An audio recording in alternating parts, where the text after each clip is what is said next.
PH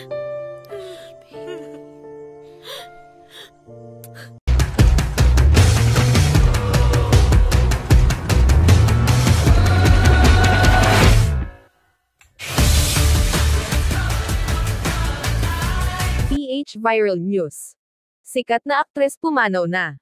Paalala lang po, ang video na ito ay base lamang sa nakalap na impormasyon at nag-viral na rin sa iba't ibang platform, maging sa social media at Instagram. Noindang ang lahat matapos lumabas ang balita na pumanaw na ang isa sa sikat na aktres dito sa GMA. Natawa na lang ang kapuso actress na si Carla Abellana nang makita niya ang fake news tungkol sa pagpanaw niya.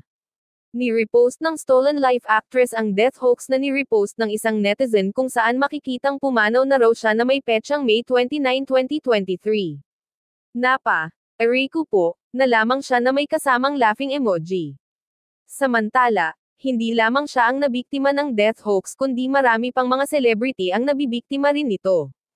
Isa na nga rito ang komedyanteng si Michael V. Obotoy na na-fake news din at sinabing pumanaw na rin siya. Samantala nabalitaan namin na may bagong pag-ibig na daw ang aktres. Masayang-masaya daw ang pagtatapos ng taong 2023 para sa kapuso aktres na si Carla Abellana, dahil naisakatuparan na rin sa wakas ang pag-move on nito sa kanyang dating asawa. Ani ng aming source, may maswerteng lalaki na nakabihag ng kanyang puso ngayon, ngunit walang pangkumpirma ng aktres kung sino ito. Kitang-kita rin sa mga larawang ibinahagi ang abot-tengang ngiti ng aktres, dahil sa lubos na kasiyahang nadarama niya sa kanyang bago na nagpapatibok ng kanyang puso.